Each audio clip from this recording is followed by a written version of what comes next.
La guerre des hommes est devenue la guerre des dieux.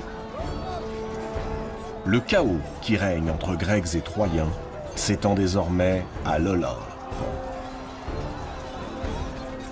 Tenant chacun un bout, les dieux tirent sur la corde du terrible conflit. C'est un nœud impossible à briser.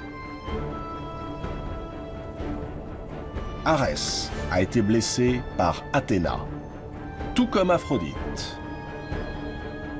Zeus ne peut tolérer pareille situation. Dieux et déesses lui ont désobéi. À partir de maintenant, déclare-t-il, quiconque secourra l'un des deux camps sera foudroyé et précipité dans le plus profond des gouffres de l'enfer, au fond du noir Tartare, au-dessous de la demeure d'Hadès, là où se morfondent celles et ceux qui ont osé défier l'autorité de Zeus. Zeus fixe plus particulièrement son épouse, Héra, et sa fille, Athéna, qui revient à l'instant du champ de bataille. Elles n'ont d'autre choix que d'accepter, elles aussi, la sentence du dieu des dieux. Mais voilà qu'Héra laisse éclater sa rage. Interdire aux dieux d'intervenir, c'est favoriser les Troyens. Car sans le secours des dieux et privés de leur meilleur guerrier, Achille, les Grecs ne peuvent espérer l'emporter.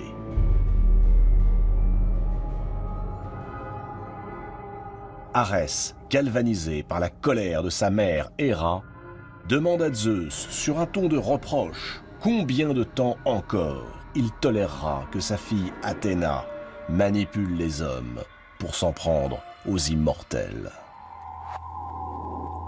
Il accuse Zeus de protéger sa fille préférée, au prétexte qu'il l'enfanta lui-même.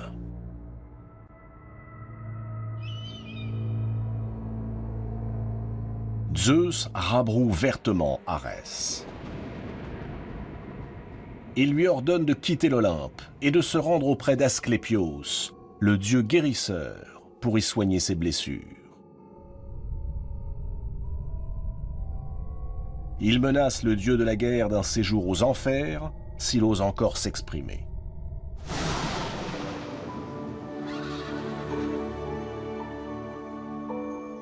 Puis, le dieu des dieux monte sur son char, saisit son fouet, frappe ses chevaux aux pieds d'airain et s'élance entre ciel et terre.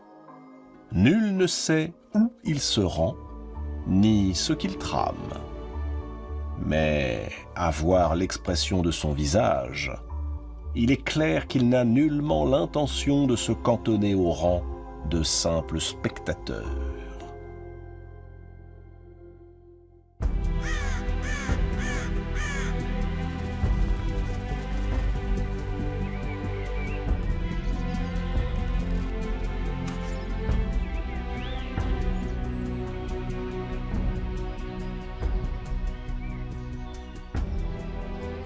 Arès a rejoint Asclépios, qui vit non loin de Troie.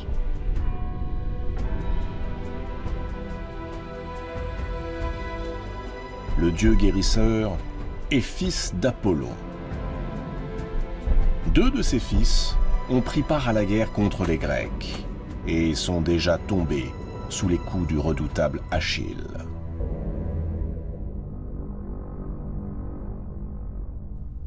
En envoyant Arès auprès d'Asclépios, Zeus se doutait que le dieu de la guerre, à peine soigné, rejoindrait subrepticement le camp des Troyens. Il ne s'est pas trompé.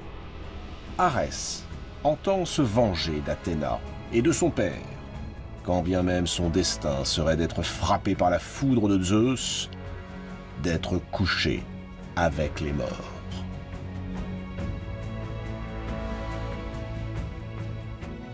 Arès se place derrière Hector et lui souffle sa flamme.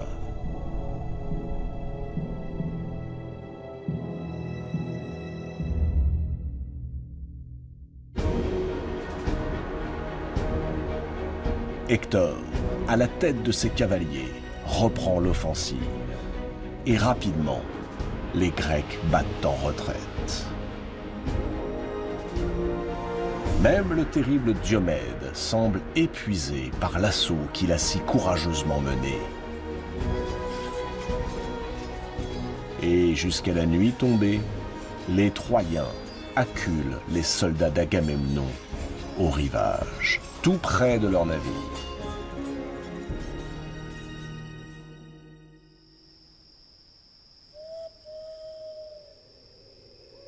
Un vent triste souffle sur le campement grec. Ni vainqueur, ni vaincu. Le vieux Nestor observe la construction d'un mur entre la plaine de Troie et le rivage. Il encourage ses soldats. Ce mur doit être achevé avant l'aube. Décidément, cette guerre, plus encore que celle qu'il a pu connaître par le passé, est imprévisible. Une fois de plus, la fortune a changé de camp. Alors que la veille, les Troyens pliaient sous les coups du jeune Diomède, les voilà maintenant qui dominent la bataille. Leurs attaques sont de plus en plus pressantes. Nestor a bien fait d'ordonner la construction de cette muraille. Car si l'ennemi atteint les bateaux, rien ne l'empêchera d'y mettre le feu. Et plus un seul Grec ne reverra sa patrie.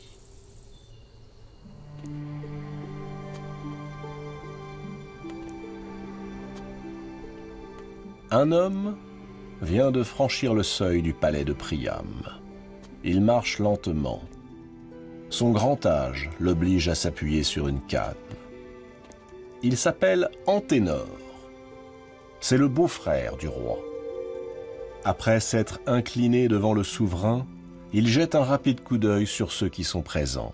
Paris, Priam, Hector, Écube, et dans un coin, Cassandre.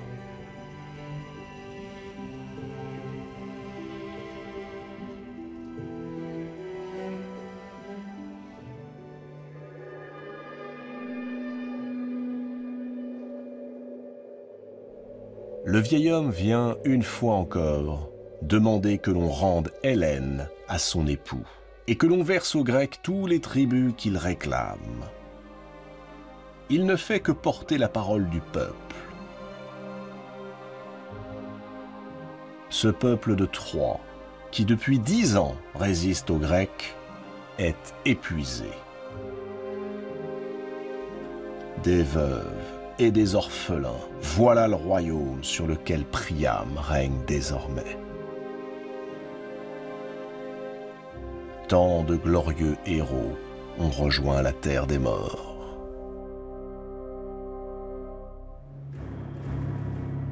Mais cette fois-ci, c'est Hector qui s'y oppose. Nul besoin de rendre Hélène à Ménélas. Les Troyens ne sont-ils pas en train de l'emporter ? Les Grecs ont le dos à la mer. Leurs navires sont à portée de flèches. La victoire n'est pas loin. Anténor fait remarquer que cela fait 10 ans que la victoire n'est pas loin. Elle penche au gré de l'humeur des dieux. Tantôt du côté grec, tantôt du côté troyen. Le terrain gagné à l'aube est perdu au crépuscule.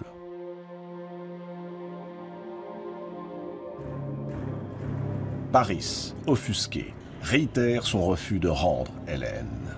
Anténor évoque à nouveau l'intérêt du peuple. Hector réclame davantage de cavaliers pour harceler les Grecs. Priam a l'air perdu. Tandis que les hommes jouent à la guerre, 2 femmes s'éclipsent discrètement, la reine Écube et sa fille Cassandre.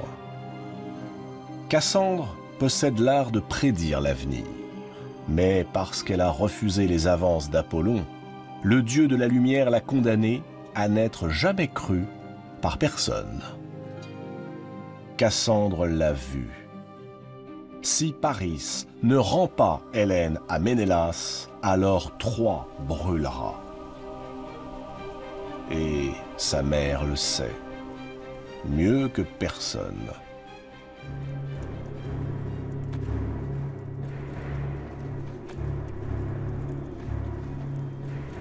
Hécube ne peut pas avoir oublié la sinistre prophétie que sa propre fille lui révéla jadis. Peu de temps avant de mettre au monde Paris, elle avait vu sortir de son ventre une torche qui embrasait la ville entière. Cassandre affirma aussitôt que l'enfant à naître serait la cause de la ruine de Troie. Le maître à mort s'imposait si l'on voulait préserver Troie. Nul ne l'avait cru.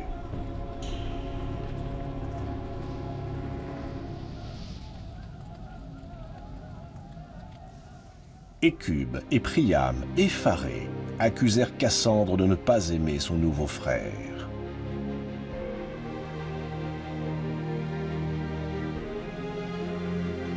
Ils mirent sur le compte de la folie ce soudain accès de cruauté. Hécube, toutefois, vécut dans le trouble l'adolescence du beau Paris. Lorsqu'il fut en âge de porter les armes, elle trouva tous les prétextes pour l'éloigner de Troie, par précaution. Bien sûr, elle ne croyait pas aux prophéties de Cassandre, mais elle avait bien vu cette torche enflammer sa cité. Au fond d'elle-même, Hécube sait que Cassandre n'a pas tout à fait tort. Le choix de Paris est cause de bien des malheurs pour les Troyens.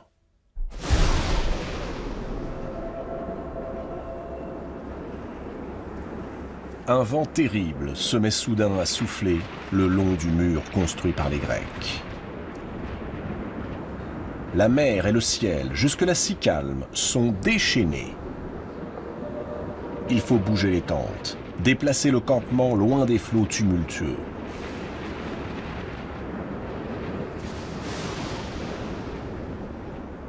Nestor rejoint Agamemnon et Ulysse. Ils ont compris. Dans leur hâte à bâtir ce mur pour contrer les assauts troyens, les Grecs ont oublié de sacrifier au dieu qui érige les murailles, Poséidon.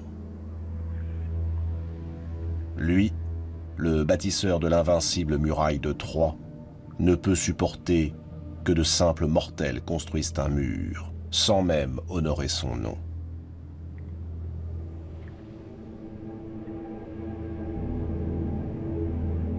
Poséidon a été offensé.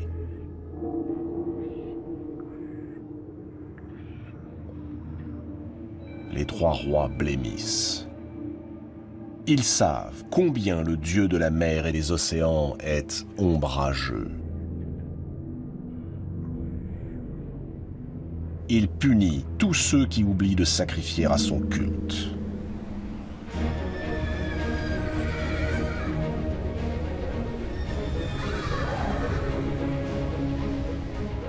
Dans le camp des Grecs, c'est la débâcle. Contre la colère du dieu au trident, il n'est de salut possible.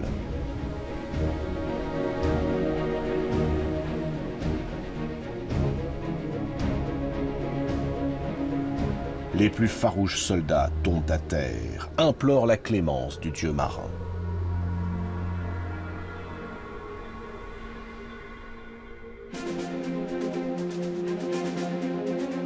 C'est le moment que choisit Hector. À la tête de ses cavaliers, il déferle sur le camp des Grecs.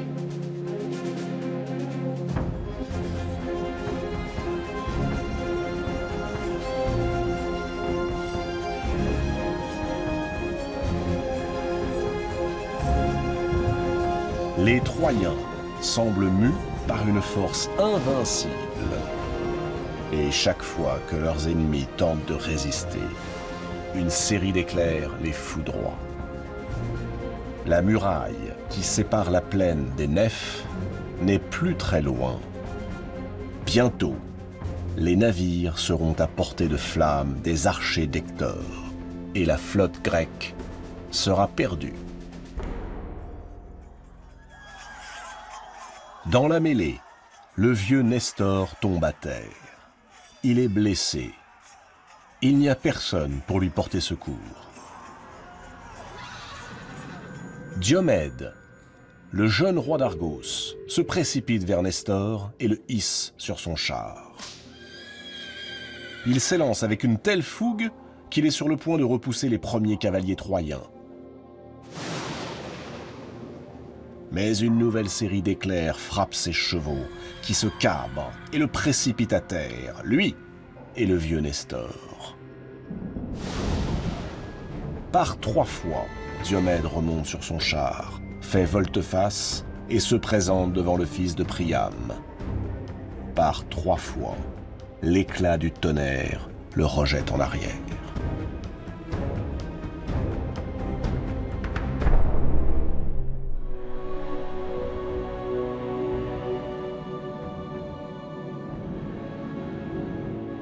Assis au sommet du mont Ida, Zeus contemple la scène. Il a vu Arès se glisser derrière Hector. Et aussi Poséidon, écumé de rage, et frapper le sol de son trident afin de provoquer le tonnerre et le raz-de-marée. Il ne dit rien. Qu'importe si son fils et son frère, une fois encore, bravent son autorité. Car il tient entre les mains une balance d'or qui semble l'amuser beaucoup. Cette balance d'or, c'est celle du destin. Sur chacun des plateaux se trouve une figure de la mort. L'une représente les Troyens, l'autre les Grecs. Or, c'est celle des Grecs qui penche vers la terre, tandis que celle des Troyens s'élève vers le ciel. Et dès que les Troyens faiblissent, Zeus, d'un souffle, redresse le balancier, et les Grecs battent en retraite.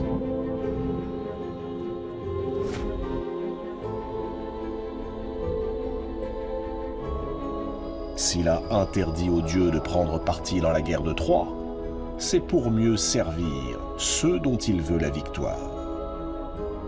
Ce qui importe à Zeus, à ce stade de la guerre, c'est de respecter la promesse faite à la mère d'Achille. Les Troyens l'emporteront sur les Grecs, jusqu'à ce qu'Agamemnon présente ses excuses aux héros humiliés.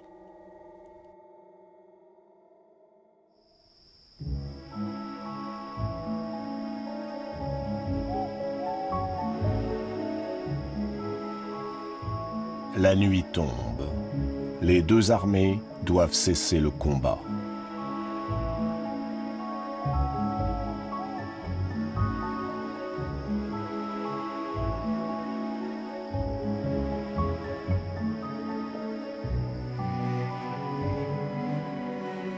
Sous sa tente, entouré de ses compagnons, Agamemnon ne cache plus son inquiétude. Le songe que le maître de l'Olympe lui a envoyé était mensonger. Il lui avait promis qu'il allait conquérir Troie. Et voilà qu'il le couvre de honte à la tête d'une armée en lambeaux. Zeus l'a trompé. Il ne reste plus qu'à reprendre la mer et regagner la Grèce. Tout est fini. On ne se bat pas contre le roi des dieux.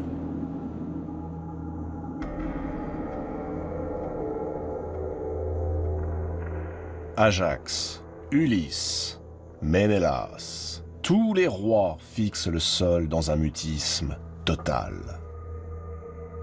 Ce n'est qu'après un long moment que la voix de Diomède s'élève. Si Agamemnon songe vraiment à rentrer en Grèce, eh bien qu'il parte, et que ceux qui le souhaitent partent avec lui.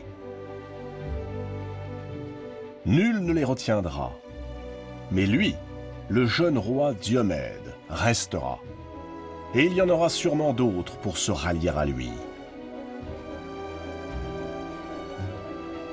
Ils se battront jusqu'au bout, jusqu'à la prise de Troie, ou jusqu'à leur propre mort sous les coups de la foudre divine. Le vieux Nestor approuve. Il y a une solution pour sortir de l'impasse dans laquelle les Grecs se sont fourvoyés. Nestor prononce le nom que tous ont au bord des lèvres, mais que nul n'ose articuler. Achille.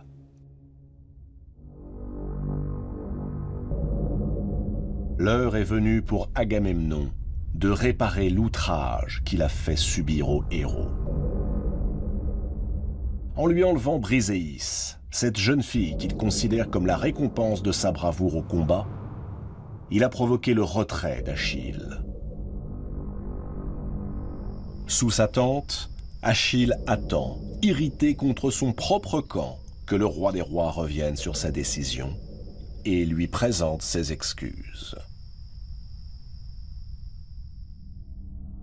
Agamemnon comprend. Voilà d'ailleurs bien longtemps qu'il a compris.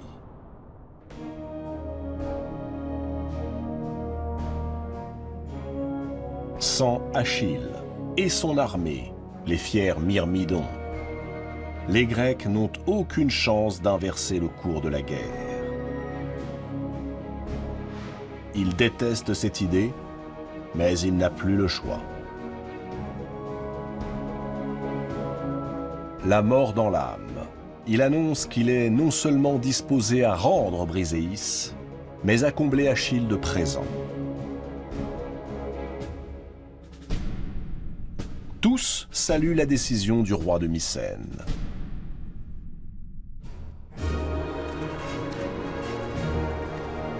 Pour la porter au fils de Thétis, Agamemnon désigne Ajax et Ulysse.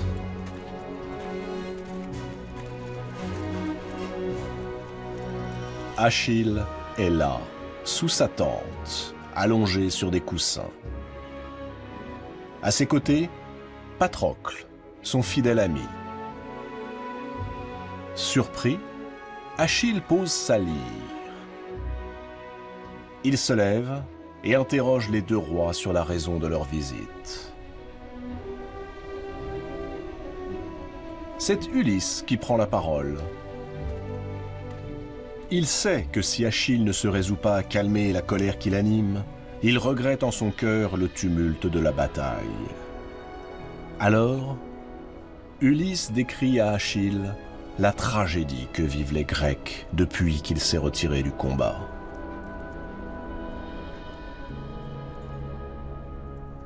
Hector, qui semble invincible.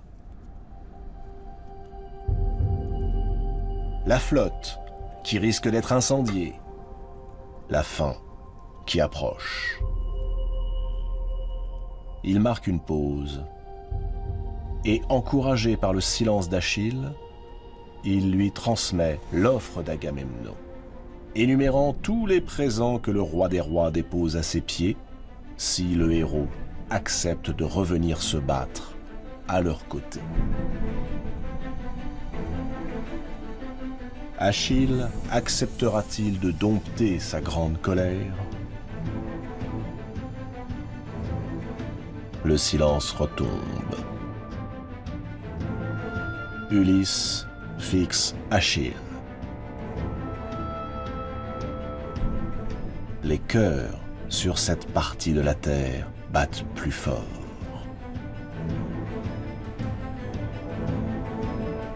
Achille acceptera-t-il